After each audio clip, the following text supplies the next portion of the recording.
Dixit travel channel చూస్తున్న మిత్రులందరికీ శుభాభివందనాలు.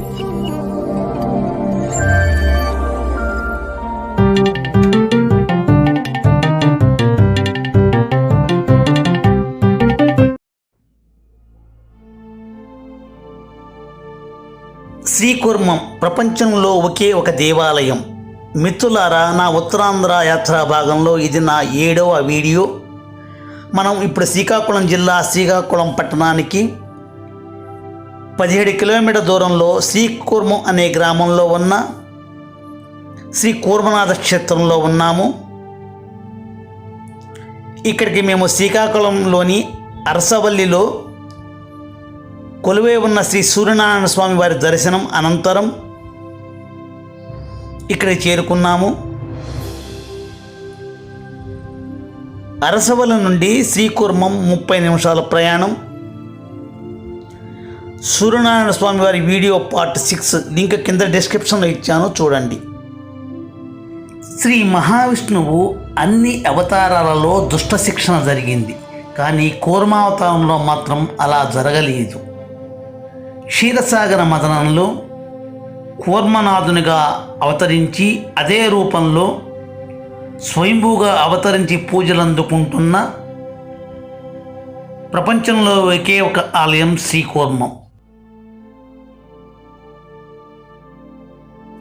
అంతేకాకుండా గర్భాలయంలో స్వామివారు నెలకొన్న పీఠం మొదలుకొని ఆలయం వెలుపల వరకు కూడా ఈ దేవాలయంలో ఒక ప్రత్యేకమైన విషయాలు ఉన్నాయి. ఈ ఆలయంలో 2 ధ్వజస్తంభాలు ఉంటాయి. ఇలా 2 ధ్వజస్తంభాలు ఉండటం చాలా అరుదైన విశేషం. ఇంకొక విశేషం ఏమిటంటే ఇక్కడ స్వామివారికి నిత్యాభిషేకం ఉంటుంది. వైష్ణవ ఆలయాలలో అభిషేకం జరిగే ఆలయాలు చాలా అరుదుగా ఉన్నాయి. అందులో శ్రీ కూర్మనాథ స్వామివారి ఆలయం ఒకటి. శ్రీకూర్మంలో మరొక విశేషం ఏమిటంటే శ్వేత పుష్కరిణి.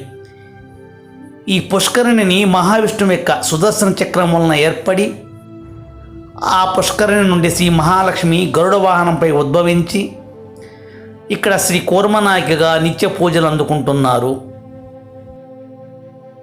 ఆలయ చరిత్రకు సంబంధించి అన్ని విషయాలను చక్కగా డిస్ప్లే రూపంలో తెలియజేశారు. ఇవి చాలా ఉపయోగకరంగా ఉన్నాయి ఈ దేవాలయం సందర్శించే భక్తులకు.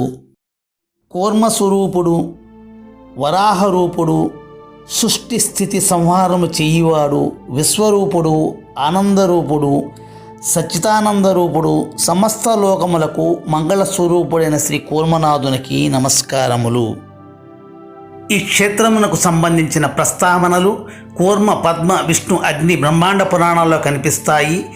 ఈ ఆలయాన్ని శ్రీ నరహరి తీర్థంకులు, శ్రీ చైతన్య మహాప్రభువు, శ్రీకృష్ణదేవరాయల వంటి ఎందరో మహానుభావులు దర్శించుకున్నారు. ప్రతి హిందువు తమ జీవితంలో ఒక్కసారైనా దర్శించుకోవాల్సిన మహాపుణ్యక్షేత్రం. ఈ దేవాలయాన్ని కళింగరాజు అనంగభీముడు నిర్మించాడని శాసనాల వల్ల తెలుస్తుంది. శ్రీకూర్మం పంచలింగారాజ్య క్షేత్రంగా ప్రసిద్ధి. ఈ క్షేత్రానికి క్షేత్రపాలకుడుగా పాతాళ సిద్ధేశ్వర స్వామివారు ఉన్నారు.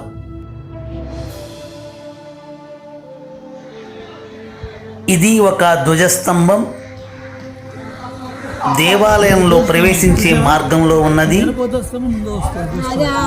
రెండవది ప్రాకారం లోపల ఉన్నది. ఆలయంలోకి ప్రవేశించాం, చూడండి అద్భుత శిల్పకళను.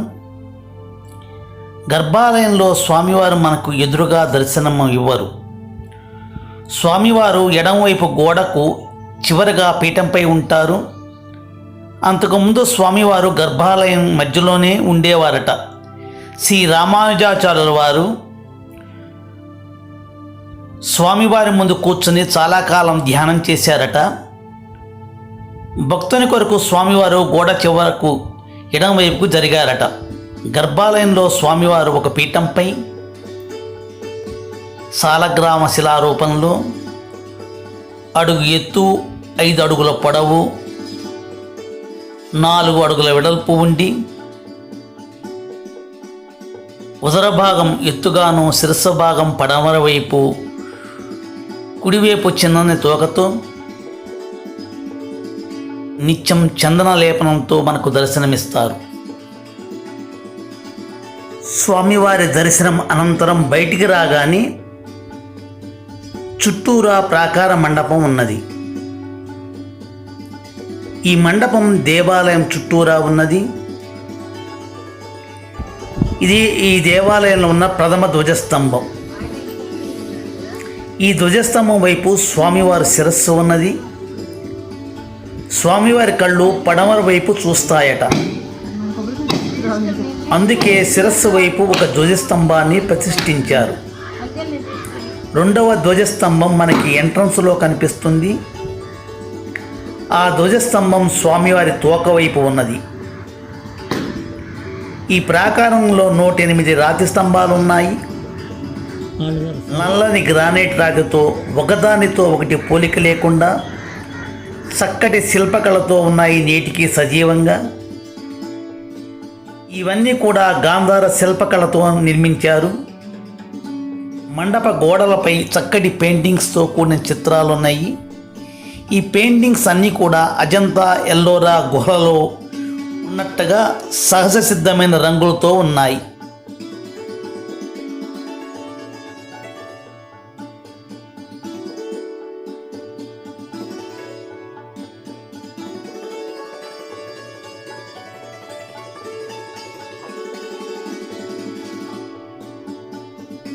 ఆలయం నుండి బయటికి రాగానే మనకు కుడివైపున తాబేళ్ల పార్కు ఉన్నది.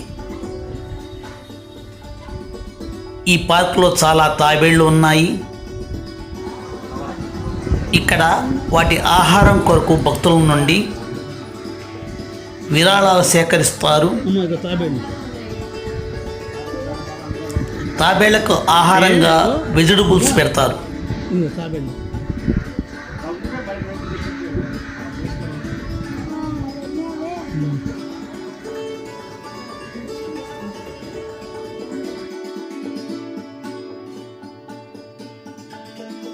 దేవాలయం ముందు శ్వేత పుష్కరిణి ఉంది. ఇదే ఆ పుష్కరిణి.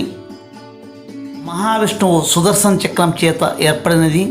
ఇక్కడ స్నానం మరియు పితృకార్యాలు నిర్వహిస్తారు.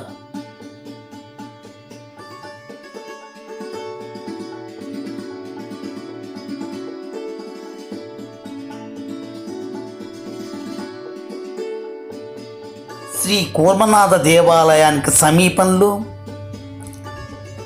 శ్రీ బాల త్రిపుర సుందరి సమేత పాతాళ సిద్ధేశ్వర స్వామి వారి ఆలయం ఉంది.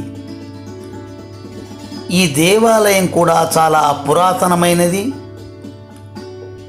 సిద్ధేశ్వర స్వామి వారు కూడా సాలగ్రామ శిలా రూపంలో శ్రీ కూర్మనాథ స్వామి వారి వలె స్వయంభూగా వెలసి ఉన్నారు. మిత్రులారా, మా తదుపరి ప్రయాణం ఇక్కడ నుండి ఒరిస్సా రాష్ట్రం శ్రీ సాక్షిగోపాలం టెంపుల్ వరకు, శ్రీకాకుళం నుండి సాక్షిగోపాలం వరకు కారులో ట్రావెల్ ఎలా ఉంటుంది తెలియజేస్తాను. తప్పక చూడండి పార్ట్ 8లో. మిత్రులారా, ఈ వీడియో మీకు నచ్చితే లైక్ చేయండి, షేర్ చేయండి, నన్ను ప్రోత్సహించండి. ధన్యవాదాలు.